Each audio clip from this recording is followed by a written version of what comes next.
عمران خان صاحب کا جو بیان ان کے ٹویٹر اکاؤنٹ پہ آتا ہے وہاں سے وہ پالیسی اڈاپٹ کرتا ہے پاکستان تحریک انصاف کا یا عام پاکستانیوں کا یا اوورسیز کا جو سوشل میڈیا ہے وہ وہاں سے ڈائریکشن لیتا ہے. اب یہ اکاؤنٹ درد سر بنا ہوا ہے پاکستان کی اسٹیبلشمنٹ اور حکومت کے لیے. وہ اسے بند کرنا چاہتے ہیں. رانا ثناء اللہ صاحب نے بھی یہی کہا کہ جناب یہ اکاؤنٹ جو ہے یہ بند کروانا ہے اور یہ بند ہونا چاہیے, یہ ملک مخالف ہے, اس قسم کی باتیں وہ کرتے ہیں. اب یہ جو عمران خان صاحب نے باتیں کی ہیں یہ موجودہ آرمی چیف کے خلاف کی ہیں, اور وہ اس لیے کی ہیں کہ عمران خان صاحب کا یہ ماننا ہے یا پاکستان میں اور بہت سارے لوگوں کا یہ ماننا ہے کہ ان کے دور میں بہت ظلم ہوا, بہت جبر ہوا, بہت فسطائیت ہوئی, جمہوریت کی دھجیاں اڑی ہیں. یہ جو موجودہ اسٹیبلشمنٹ کا دور حکومت ہے اس میں بہت تباہی پھیلی ہے. بہرحال عمران خان صاحب کو توڑنے کی کوشش میں تو یہ بار بار ناکام ہوئے. لیکن آپ لڑ کس سے رہے نا, آپ کو ٹریک ریکارڈ دیکھنا پڑتا ہے. اب اس وقت جو لڑائی ہے وہ Imran Khan versus military establishment ہے. آپ دونوں کا ٹریک ریکارڈ اپنے سامنے رکھ لیں. ہار ماننے کی عادت کس کی ہے؟ عمران خان ہار تو جاتا ہے کبھی لیکن ہار نہیں مانتا, لگا رہتا ہے, وہ ہار نہیں مانتا. ہماری اسٹیبلشمنٹ کا ریکارڈ ہے کہ وہ کئی دفعہ ہار مان چکی ہے, کبھی سیاستدانوں کے آگے, کبھی کسی جنگ کے میدان میں, کبھی کسی اور میدان میں, کبھی امریکہ کے سامنے. یعنی جو طاقت میں زیادہ ہوتا ہے یا زیادہ طاقت سے آتا ہے تو اسٹیبلشمنٹ مصلیت سے کام لیتی ہے اور وقتاً فوقتاً ہار بھی مان لیتی ہے. لیکن عمران خان کا ٹریک ریکارڈ ہے کہ وہ ہار نہیں مانتا. اچھا, اسٹیبلشمنٹ کا ایک اور پرابلم ہے کہ وہ اپنی غلطی تسلیم نہیں کرتے, کبھی بھی نہیں. ہمیشہ کہیں گے ہم سیاست میں کوئی کردار ادا نہیں کرتے, ہمیشہ کہیں گے جی ہم سے کبھی کوئی غلطی نہیں ہوئی. یہ پاکستانیوں کے لیے انہوں نے یہ چورن رکھا ہوا ہے. وہ کہتے ہیں جی ہم سے تو غلطی ہو ہی نہیں سکتی, ہم غلطی سے مبرہ ہیں. لیکن عمران خان کا یہ ایٹیچیوڈ نہیں ہے, وہ بالکل ایک نارمل ایٹیچیوڈ ہے. وہ یہ کہتا ہے کہ ٹھیک ہے میرے سے غلطی ہوئی, اور غلطی تسلیم کرتا ہے کھلے دل سے جب بھی اس سے ہوتی ہے. کہتا ہے یہ چیز میرے سے غلط ہوئی تھی, مانتا ہے وہ. اور اسی لٹ مار کے لیے انہوں نے عمران خان کا رجیم چینج آپریشن کیا تھا کہ عمران خان کی حکومت گراؤ, یہ تو دیہڑیاں بند ہو جائیں گی, ہماری دیہڑیاں لگانی ہے. تو دیہڑیاں تبھی لگیں گی سیاستدانوں کی اور جرنیلوں کی جب عمران خان جیسا سیاستدان نہیں ہوگا جو عوامی فیصلے کرنے کی کوشش کرے گا. اور 3 سال میں آپ نے دیکھ بھی لیا تھا کہ عمران خان صاحب کا جو طرز حکمرانی تھا وہ ان لوگوں سے تو کم سے کم بہت بہتر تھا. اب ملک ان سے سنبھل نہیں رہا, اور دونوں طرفین جو ہیں وہ عمران خان پہ الزامات لگا لگا کے تھک بھی گئے. یعنی پہلے تو بڑا آسان تھا نا کہ عمران خان پہ الزام لگا دو, یہ کہہ دو یہ بھی عمران خان کی وجہ سے ہوا, معیشت عمران خان کی وجہ سے تباہ ہوئی. اب جناب 4 سال کے بعد آپ عمران خان پہ کیسے الزام لگا سکتے ہیں؟ 2022 کی 21 کی کہانی آپ 2025-26 میں نہیں سنا سکتے. لہٰذا اب عمران خان پہ الزام لگانے کی بھی وہ کیپیسٹی نہیں رہی, اور دونوں طرف تھک گئے کہ کب تک عمران خان پہ ڈالیں گے. 1 سال ہو گیا پی ٹی آئی نے کوئی احتجاج بھی نہیں کیا. وہ چھوٹا موٹا جلسہ جلوس تو ہر پولیٹیکل پارٹی کرتی ہے, اور میرے خیال میں جماعت اسلامی نے پاکستان تحریک انصاف سے زیادہ پولیٹیکل ایکٹیویٹیز کی ہیں, بڑے بڑے جلسے کیے ہیں, ہر شہر کے اندر کیے. پی ٹی آئی کو تو کرنے نہیں دیا گیا. تو 1 سال ہو گیا پاکستان تحریک انصاف نے کوئی احتجاجی سیاست بھی نہیں کی.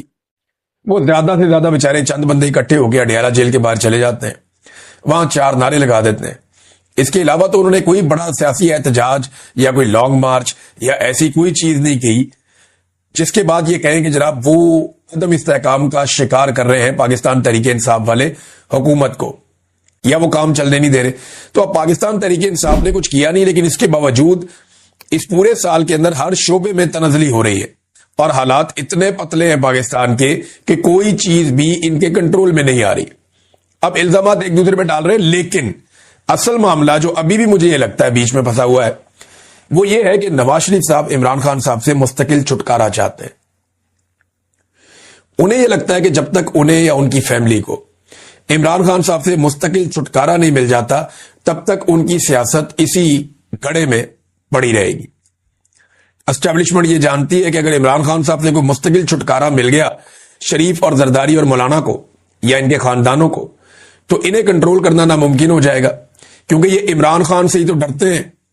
اور اگر عمران خان کا ڈر نکل گیا بیچ میں سے تو پھر اس کے بعد یہ ہمارے گلے پڑ جائیں گے اور یہ اپنی منمانی شروع کر دیں گے.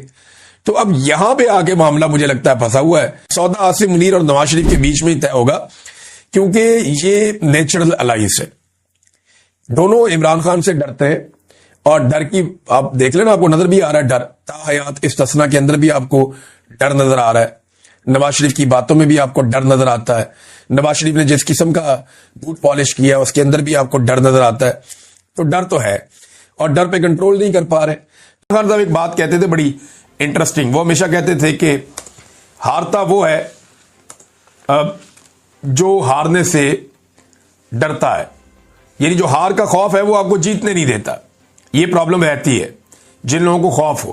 عمران خان صاحب نے جیل سے ایک سٹیٹمنٹ اور بھی دیا ہے. یہ بیرسٹر سید علی ظفر صاحب ملے ہیں. انہوں نے کہا جی عمران خان سے تفصیلی ملاقات ہوئی, الحمدللہ وہ خیریت سے ہیں. انہوں نے سب کو خیبر پختونخوا کے جلسے میں بھرپور شرکت کی ہدایت کی ہے. عمران خان نے کہا کہ انہیں جھوٹے اور بے بنیاد مقدمات کی کوئی پرواہ نہیں ہے. کل توشہ خانہ کیس میں گواہوں کے بیانات سے ثابت ہو گیا کہ وہ جھوٹی گواہی دے رہے ہیں. خود کہہ دیا گواہ نے کہ مجھے دباؤ ڈال کے, مجھے ڈرا دھمکا کے مجھے یہ کہا گیا کہ یہ والی گواہی دو. عمران خان کے خلاف خود ایک گواہ نے کھڑے ہو کر یہ کہا عدالت میں کہ مجھے ڈرا دھمکا کر کہا گیا, نتائج کی دھمکی مجھے ملی تھی, تو میں نے وہ کہا جو میں نے عمران خان کے خلاف کہہ دیا. پھر تو یہ ایک گواہ کل یہاں تک پہنچ گیا, لیکن جج صاحب کہہ رہے ہیں پھر بھی, اور عمران خان کو توشہ خانہ میں انہوں نے سزا دینی ہے. اس کے نا اب کچھ نظر آ رہے ہیں, اشارے آ رہے ہیں. یعنی آج خبریں چلائی جا رہی تھی جان بوجھ کر توشہ خانہ کے حوالے سے کہ جناب زرداری نے زنانہ کپڑے توشہ خانہ میں جمع کرا دیے, مریم نے جانماز جمع کرا دی توشہ خانہ میں, عاصم منیر نے ٹی سیٹ جمع کروا دیا توشہ خانہ میں, شہباز شریف نے الیکٹرک گاڑی جمع کروا دی توشہ خانہ میں. تو یہ توشہ خانہ میں جمع تو کروا دیے, لیکن اصل حقائق تو سامنے لے کر آؤ کہ شریف خاندان اور زرداری خاندان آج تک توشہ خانہ سے لے کر کیا کیا گیا اور کتنے میں لے کر گیا. توشہ خانہ سے سب سے زیادہ مال آج تک جو سیاسی خاندان لے گئے ان میں زرداری خاندان اور نواز خاندان ہے. شریف خاندان اور زرداری خاندان نے سب سے زیادہ ہاتھ صاف کیا توشہ خانہ پہ. مذاکرات تو عمران خان صاحب کہتے ہیں کرنے چاہیے, بڑی اچھی بات ہے, لیکن حکومت یہ بتائے کہ اس کے بعد اختیارات ہیں. کیا وہ عمران خان صاحب کی ملاقات بھی کروا سکتے ہیں مذاکراتی ٹیم سے؟ تو وہ نہیں کروا سکتے, ان کے پاس تو اختیارات ہی نہیں ہے. جب ان کے پاس اختیارات نہیں ہے تو مذاکرات کیا کروائیں گے؟ اسی لیے عمران خان صاحب کہتے ہیں جن کے پاس اختیار ہے مذاکرات ان سے کرو, بات ان سے کرو. جیسے ڈونلڈ ٹرمپ نے فیلڈ مارشل کو بلایا, ان سے بات کی, انہیں پتا تھا باقی سارے اردلی ہیں, اس آدمی کے پاس اختیار ہے, اس کو بلا لو, بات کرتے ہیں اس سے. اسی طرح عمران خان بھی یہی کہتا ہے کہ بھئی جس آدمی کے پاس اختیار ہے, جس کے پاس سارا کنٹرول ہے, اس کو بلاؤ, بٹھاؤ, اس کے ساتھ بات کرو کہ بھئی کیا کرنا ہے, آپ ملک کو کیسے آگے لے کر چلنا ہے. بیڑا غرق ہو گیا ہر چیز کا, اور بیڑا غرق کیسے ہوا ہے میں آپ کو بعد میں بتاتا ہوں. یہ لفظ آپ یاد رکھیے گا کہ بیڑا غرق ہو گیا, میں نے آپ سے کہا. آگے آپ یہ دیکھیں کہ تحریک انصاف تحریک چلانے کے لیے جو آپ کو گراؤنڈ پہ چیزیں چاہیے ہوتی ہیں وہ ساری مکمل ہے. اس وقت بدترین مہنگائی ہے, خوفناک بجٹ حکومت نے پیش کیا ہے IMF کا دیا ہوا, جس نے لوگوں کی کمر توڑ دی ہے. امیر آدمی کے لیے آسانیاں پیدا کی جا رہی ہیں, غریب آدمی جن کی تعداد بہت زیادہ ہے ان کے لیے مشکلات پیدا کی جا رہی ہیں. پاکستان تقریباً آدھے پاکستانی اس وقت غربت کی لکیر سے نیچے چلے گئے ہیں. کسان مکمل طور پہ تباہ ہو چکا ہے. بے روزگاری اپنے عروج پہ ہے, 6% والی بے روزگاری 22% پہ پہنچ گئی ہے. معیشت تباہی کے دہانے پر کھڑی ہے, بلکہ تباہ ہو چکی ہے. بیڈ گورننس پاکستان میں اپنی جگہ پہ ہے. حکومت کی مقبولیت اتنی زمین بوس ہو گئی ہے کہ اب یہ لیٹرینوں کے اوپر اور ہر چیز کے اوپر اپنا نام لکھواتے ہیں, اپنی شکل چھپواتے ہیں. اپوزیشن جو ہے وہ اس وقت مقبول ہے. عمران خان صاحب کی مقبولیت کا طوطی بولتا ہے. یہ فوج نے سروے کروایا علی امین کے مطابق, اس میں عمران خان صاحب کی مقبولیت 88% آئی ہے.